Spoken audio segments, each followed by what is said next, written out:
Hello and welcome to the garden. Bit of a mixed bag today. I'm going to start with some sowing, and then I've got various leafy greens to plant out. I've got some lettuce, spinach, chard and so on. So the sowing first.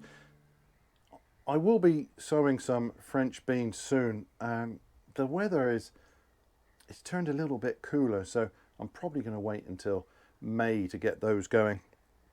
But apart from that, the only really important sowing for us now are the winter squash and the melons. So I've got just 3 varieties of winter squash this year. The first is sweet dumpling. This one is wonderful. It's a little bit like the delicata squash, except that this is a small, more round or blocky sort of shape. I don't know how well that will show up on the camera there. It's a really great squash. Cut it in half and roast it. It's just wonderful. A bit of sage, bit of garlic, big knob of butter. Delicious. That one we really like. We didn't grow that last year. We grew the delicata instead, but we're back on that one again. And of course, the old Waltham butternut. That's pretty much a staple here every year. And then I've got Marina di Chioggia. This squash is a really great one if you want one of the larger fruited. So to be honest, the smaller fruited squash more often than not are the most useful in the kitchen. If you get a great big old pumpkin, it's a it's a lot of work getting in there sometimes. Marina di Chioggia is no exception. That has got a really tough old skin on it. And those larger fruited sorts, there's so much of it to use up. It can be a bit of a challenge unless you're making a big batch of squash soup and popping it in the freezer, something like that. Marina di Chioggia, it's at the smaller end of that, so it's much bigger than a butternut, but it's not so big as to be a total nightmare in the kitchen. And this has fantastic flavours. This is a really old variety.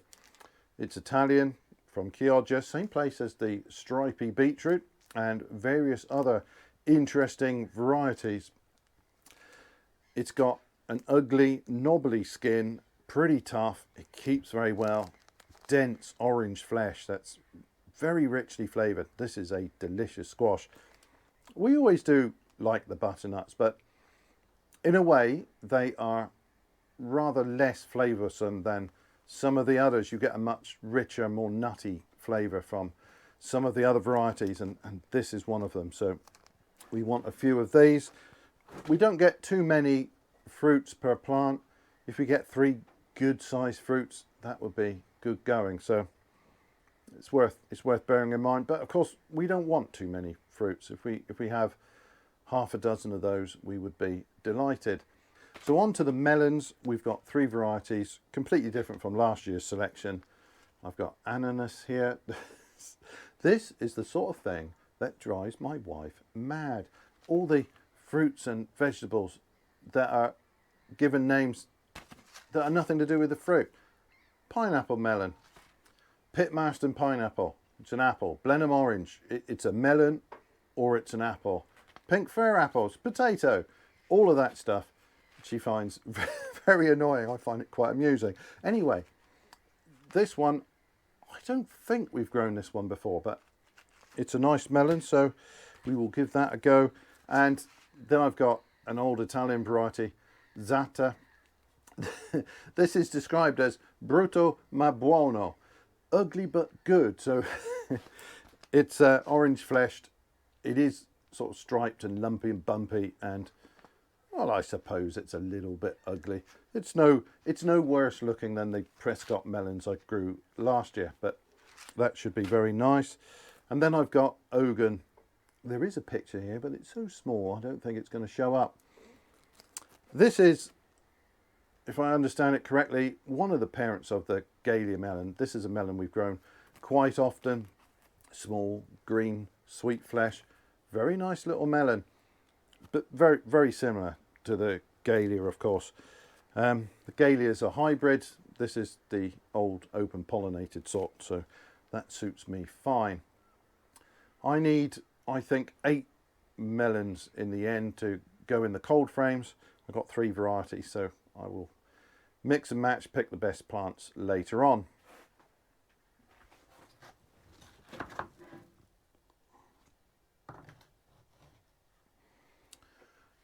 Now, space right now in the propagators is running a little bit low, so I think I'm going to start the winter squash and the melons in this tray here and hope that by the time they're up and they need moving on, they will need moving on fairly swiftly from these cells. But I mean, these are big cells. There's no problem with starting them in these, but you know, they don't want to be in here for weeks, so I will be moving them on. But by the time they need moving on, I think I will have freed up a bit of propagator space. Planting out the tomatoes and peppers is delayed because the weather looks to be turning colder for a while, so it's all a little bit crowded, but starting them in the tray here, that's going to save me a little bit of space. So the usual sort of stuff. I've got a nice light free draining compost mix, and for all of the cucurbits you do want it to be free draining.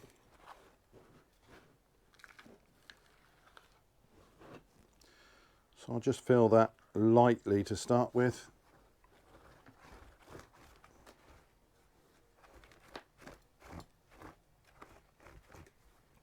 That will do nicely.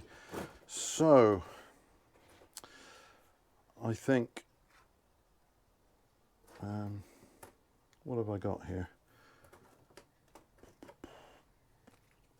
If I do 4 each of the melons, that will give me hopefully a couple of spares. That's all new seed, so I expect germination to be very good. I think 4 of the Chioggia squash, and then 6 each of the sweet dumpling and butternut. That will do nicely. Right, so I've got the Chioggia squash seeds here, rather big seeds. Of course, that's a big squash. I'm just checking them out, only going to put decent ones in, and as usual I'll set 2 per cell and thin out.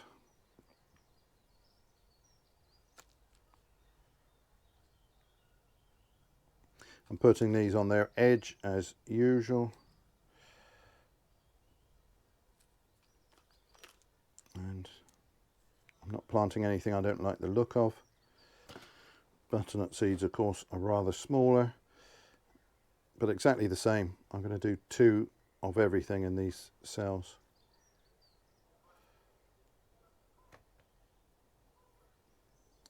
And I would expect to get a full tray from this. I can probably stay here for a fortnight and then I'll need to move them on. And then on to sweet dumpling. Now I could have started these a little bit sooner, and I often have, but I've always found that the slightly later sowings do a little bit better. They go outside when the conditions are a bit warmer, and then they're a bit happier and they grow way better. So I don't think there's much to be gained from a really early sowing of the winter squash, or indeed the melons. So the ananas melon. Oh, these are nice looking seeds actually. And now Zatta. These seeds are quite small. I always look these over, and I don't bother with anything that doesn't look 100%. I've got lots of seed of this variety, so I can be a little bit choosy with them. And finally the Ogen. Right, all I need to do now is just cover that and give it a drop of water.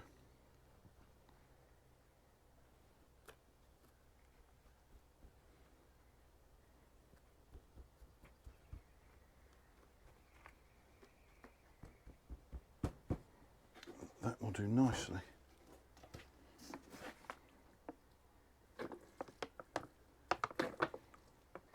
will pop those in a moderately warm propagator and keep them happy. Should see some action fairly soon, I would have thought, maybe a week or so. And I do hope to get a full tray there that is all fresh seed. So that's the winter squash and melons done. So on to the planting out, and the first thing I'm going to put out is some celtuce. So this is a new one to me, something I've wanted to grow for a while but never got around to it. I've got quite a few plants here. I don't know if I'm going to use them all yet. They look reasonably happy. I anticipate these being quite nice plugs. What have I got here? That is a row of celeriac along the front. That's not going out at all. That will go back under cover for a while. I'll have to pop one of those out and have a look, see whether it needs potting on anytime soon. In fact, I'll do that right now. Let's have a little look. Well, it's at the sort of stage where it could be potted on, but I might get away with that for a few more days, so I'll tuck that back in there. But they're looking very nice, actually. I'm very happy with the celeriac plants and the parsley that we started at the same time. That's also looking good. So that's the first thing. And then I've got some lettuce plants here. These are looking great. I don't want to set out too much lettuce in one go because there's only so much you can use, and then it runs to seed so quickly. So what I will do is probably start a second batch in a week or two, and they will follow on after these. And then I've got some spinach here, so they can go out as well. Germination was a bit ropey on the spinach, but I've probably got more than enough. That is Viroflay, so that's a pretty vigorous spinach there, quite a large leafed sort. So this patch has been weeded and just raked over. No special preparation for these. The hori is about the same size as those cells, so should be fine for planting. And I don't really know how close I can put those celtuce. I'm going to put 5 across this bed. That may be a little bit crowded, but I don't have a huge amount of space available here right this minute, so lots of space is accounted for if it's not already planted up. So let's have a little look at these plugs. Yeah, that's a lovely little plug. It's a good time to get it out. It's by no means pot bound, but there's a lovely network of fine roots there. And these trays do a really good job on those. Yeah, that's great. Very happy with that. I'll just set that in there slightly deeper than it was in the cell. And yeah, that should be quite happy there.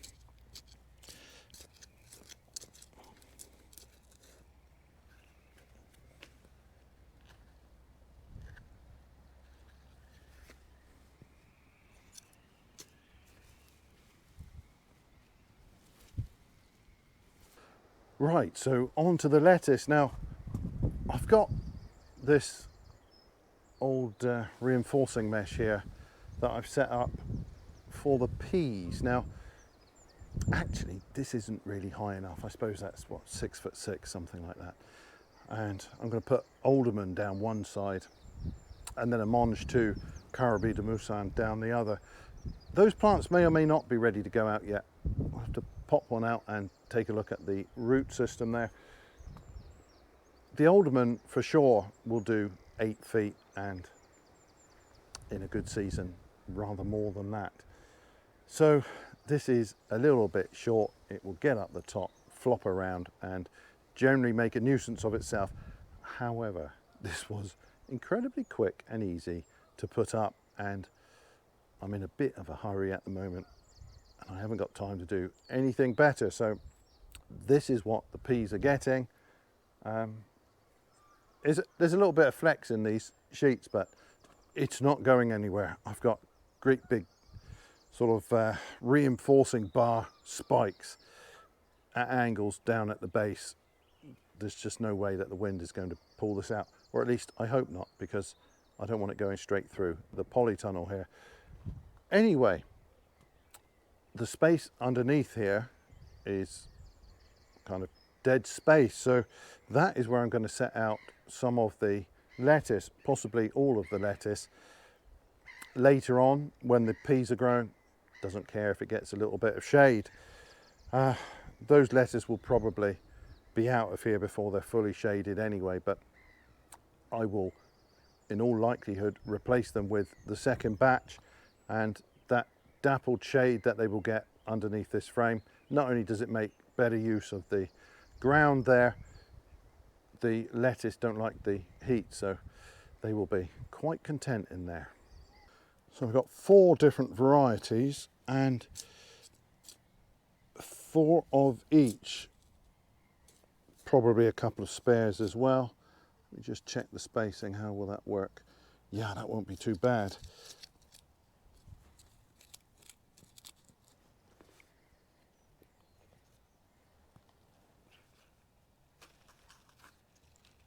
Wow, these lettuce plugs, these could have gone in maybe a week ago.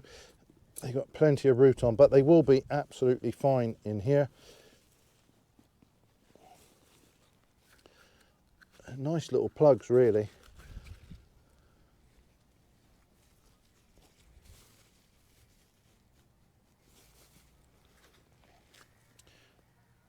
It won't be long before we can start picking the outer leaves from these. Some of these varieties heart up, but even the cost types, you can still go around picking the outer leaves off, and they can crop over quite a long time doing it that way. I've got 14 plants in there in the end. At the back I've got black seeded Simpson, and then I've got 4 Seasons. Then I think that's Lobjoit's green Cos, and then 2 plants of the bloody Cos. With a bit of luck, the wind will not blow them away. It is getting a bit fierce this afternoon. So the next thing I'm going to put in here is some spinach. As I said, the germination was a bit rubbish on these, but I will drop a few of these plants in anyway. Let's take a little look. It's not a bad little plug. How many have I got here? 1, 2, 3, 4. Well, I will put these in fairly close to start with. I can always thin these out afterwards. I'll just put 1 row in here. To be honest, this is likely to bolt fairly quickly, so best taken while small, I think. Hopefully I'll get a few pickings off of it.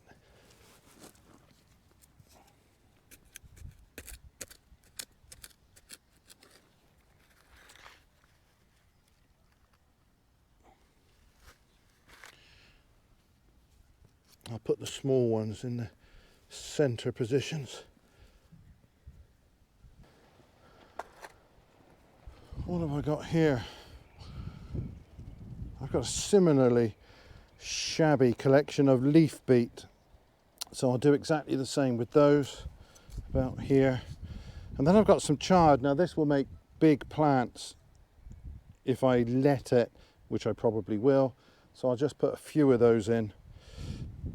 And that will follow on from the chard that is overwintered. That's going to want to run to seed pretty soon.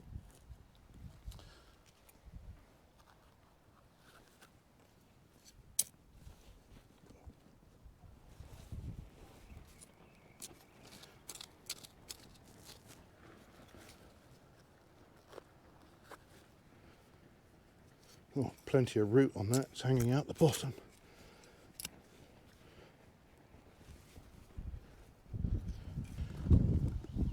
Now for the chard plants. So these are in various size clumps. The chard I've got just singly. Now sometimes I will have 2 or 3 plants per cell if it's a smaller variety, but this is Fordhook Giant, so I'm going to give that plenty of room. I'll put that over here, and I think only 4 plants across the bed. That will be more than enough, and 2 rows of that will be fine, I think. this can produce quite chunky plants. I don't know if that's a weed or maybe it's a late germinating seed, but I don't want it.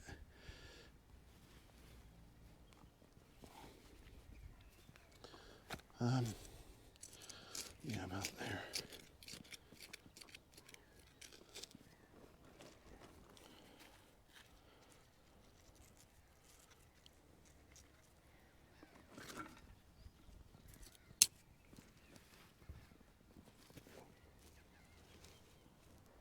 So next I've got another tray here with, I think I've got 2 rows again of the celeriac.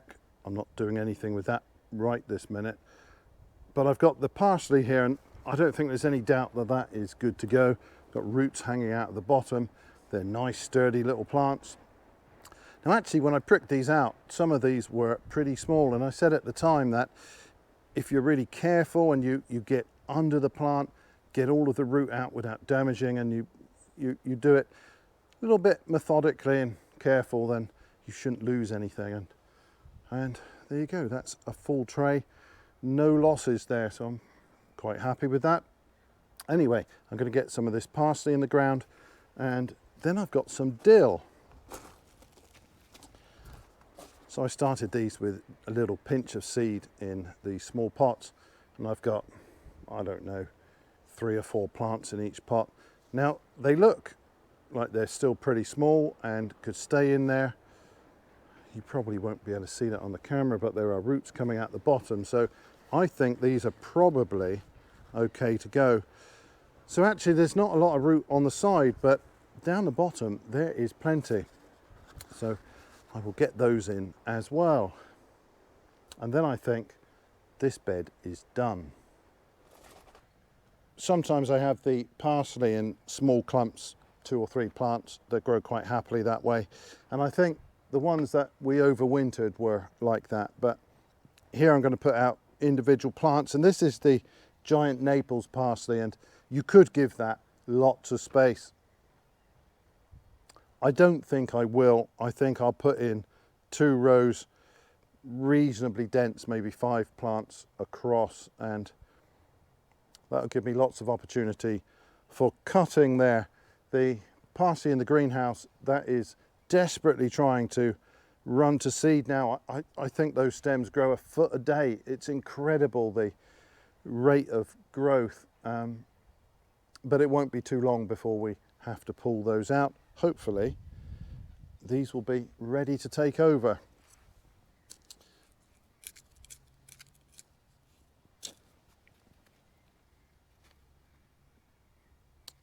If I put 5 plants across and I want to give them more space later, I can always take out the intermediate stations.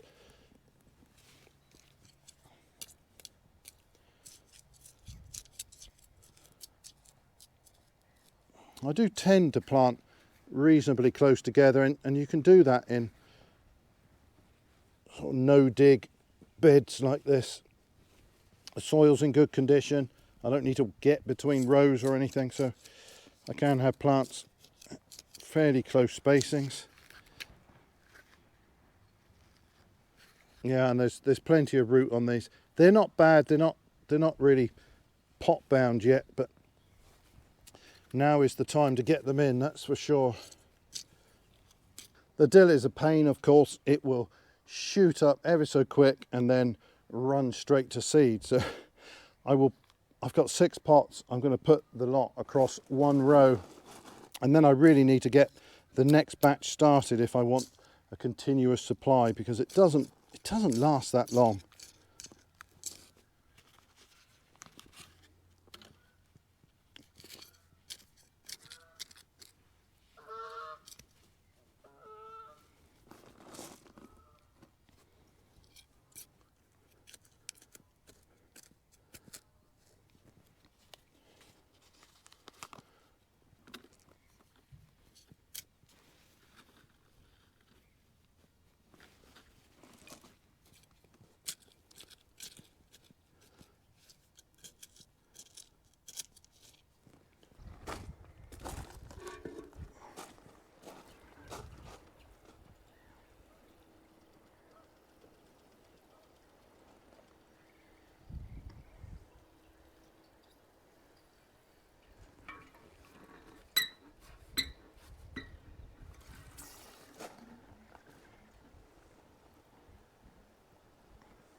Well, I'm a little bit excited because there is some action in the peanut department.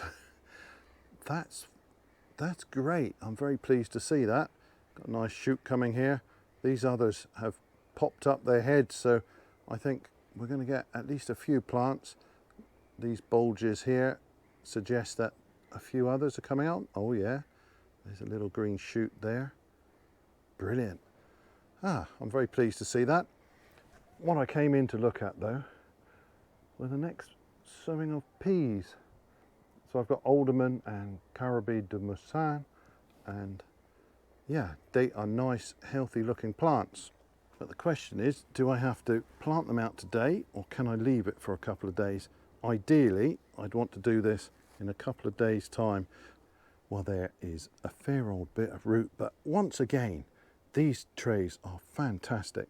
They are producing just the most magnificent root systems. All of those roots heading straight down, obviously air pruned here at the bottom.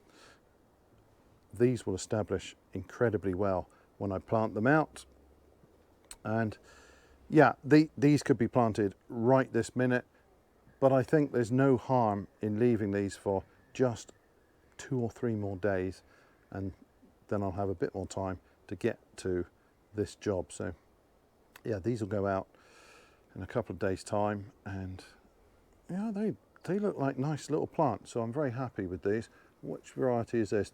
This is the Alderman, and this must be the Carabie de Moussin. I will check those just in case they are further along in root development. And let's have a little look. Germination appears to have been reasonably good on most of these. No, there's, if anything, there's a little less root here. So yeah, I'm happy to leave these. I will give these a good water now.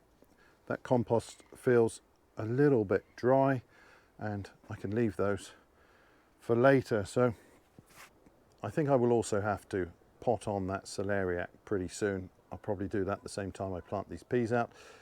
And we're almost at the stage where I could set that out in the beds, but we do have some cooler weather coming, and celeriac is a fussy little fella, so I think I will pot that on and set those out in a few weeks' time.